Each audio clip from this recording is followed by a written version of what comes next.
very effectively work from the bottom up. Desirably, if innovative ideas have that genesis, if you will, you already addressed one of the major challenges, that is trying to get buy-in. When I speak of seeds in our district, some years ago, we had what was called a new program development fund. We set aside $1 million to be allocated to the colleges to assist them in starting new programs. And the funding would last for 1 year. We have reintroduced what we call the $1 million fund. But this time, it's been one small tweak in it. When an activity is funded, the funding will continue for 2 years as opposed to 1.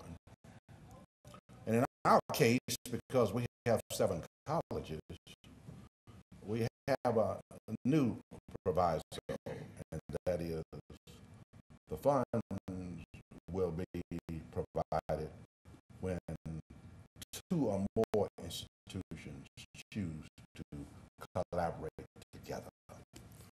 That's just an example of what I mean by planting a seed. Okay.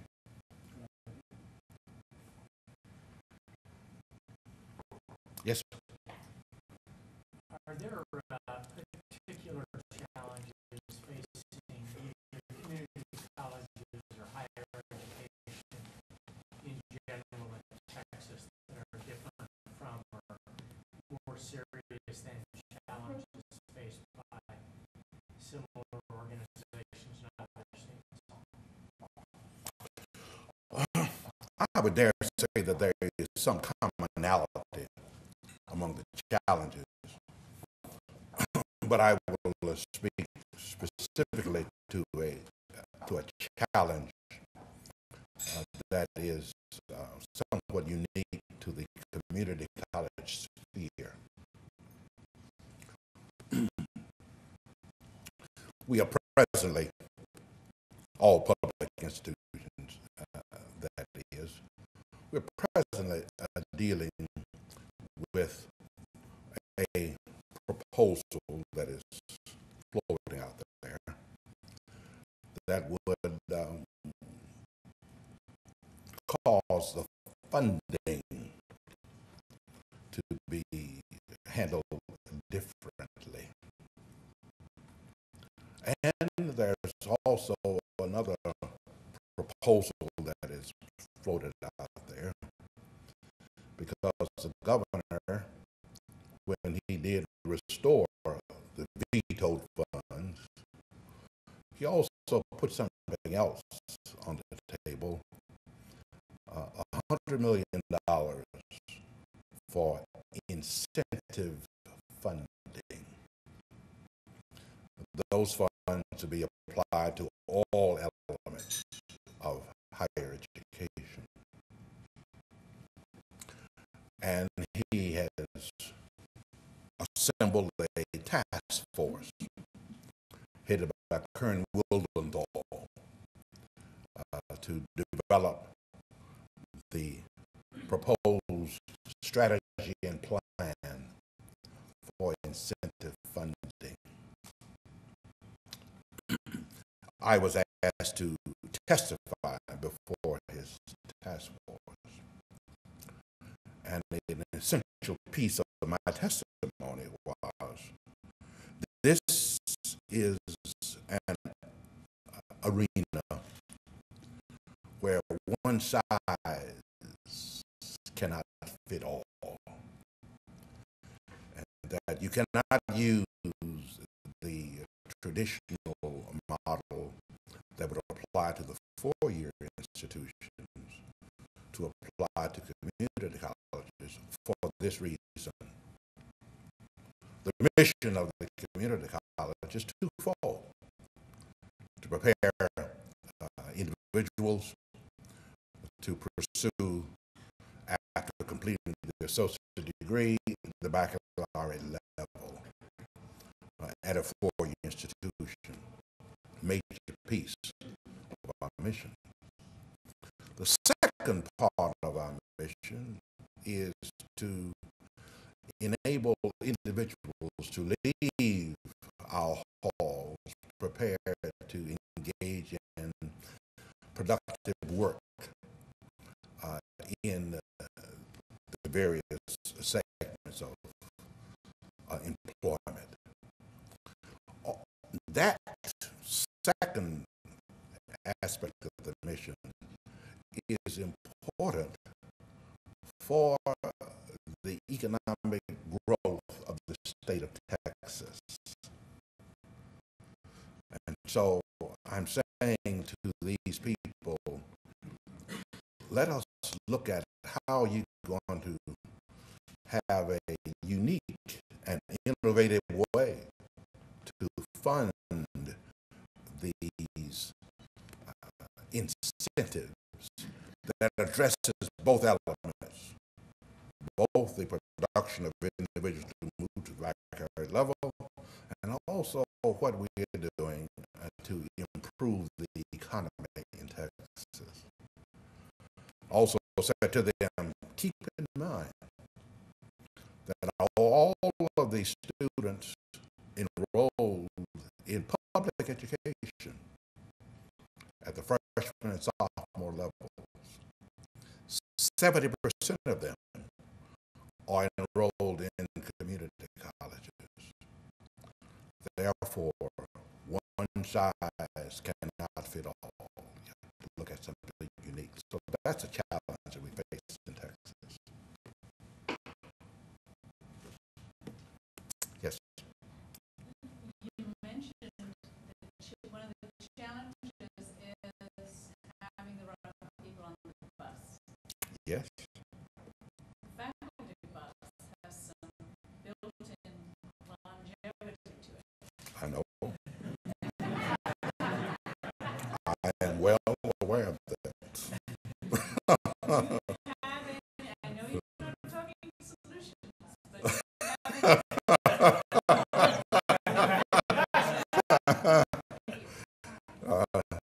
just as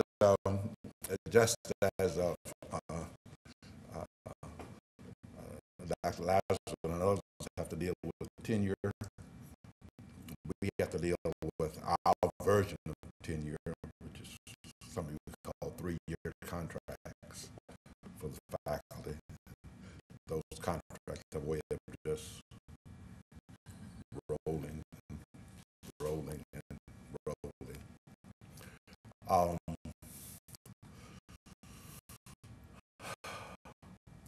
That does require some unique planning and thinking on the part of leaders as to how you can most effectively utilize individuals on the faculty. But I'll give you an example of things that can work. At El Central College, where I was previously, there was a little bit of casual interest in online education. Not as much as I would have wished to see. And so I sought a member of the faculty and approached him and asked, are you willing to take the risk of being the champion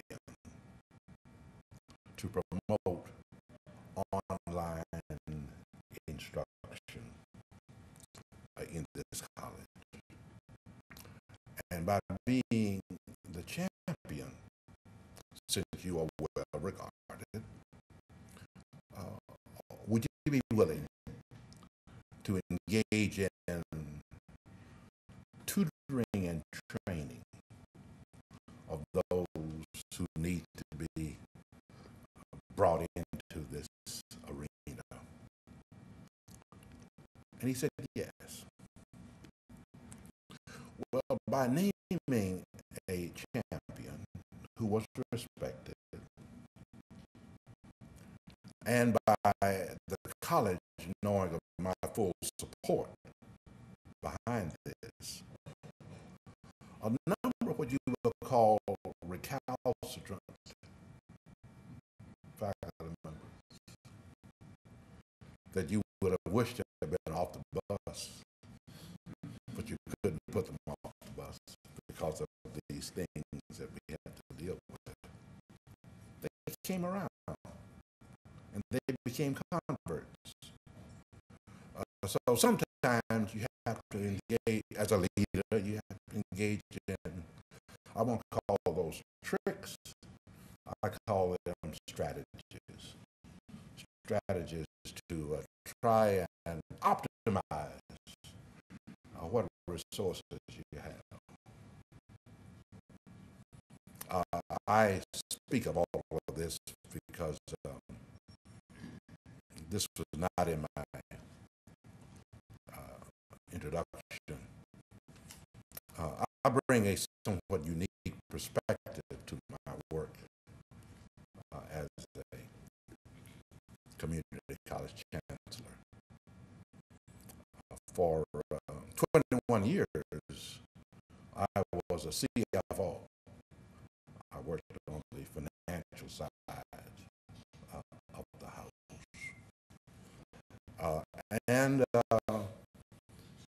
when I became a CFO in the second appointment, one of the requirements of my appointment was that I had to serve on the faculty at the university. I teach at least one course a semester. So I've had the experience of somewhat knowing the nuances of how to work with faculty members. You need to have that in your toolbox in order to really address innovation in a very creative way. Just one thought. You can't fire them all. You can't kick them all off the bus. Sometimes you can encourage them to retire and put in some incentives that would encourage that. I understand that some of your colleges offering four-year programs. How do you see the future of community colleges? Community colleges, are they going to be, are they going to compete with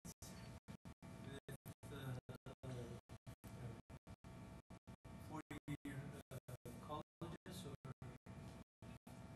The short answer is no.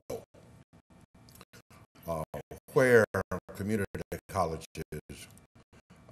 have ventured into that arena, it has been in clearly defined areas where the offering of the baccalaureate would not result in undue competition or duplication.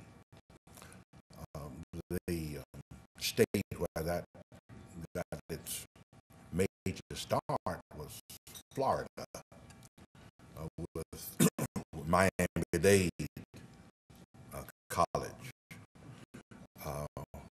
and the Florida legislature did approve the awarding of the baccalaureate degree at selected community colleges in selected areas. And they've only identified 2 areas. Those 2 areas being nursing and teacher education. Areas where there are some clear shortages nationwide. Therefore, being involved in those 2 disciplines would not result in undue competition. We sought to do that at El Centro when I was there in a unique program, that program being interior design. That's not going to go forward. So I don't see that being a major trend in community colleges. Too many battles to fight to get involved in that.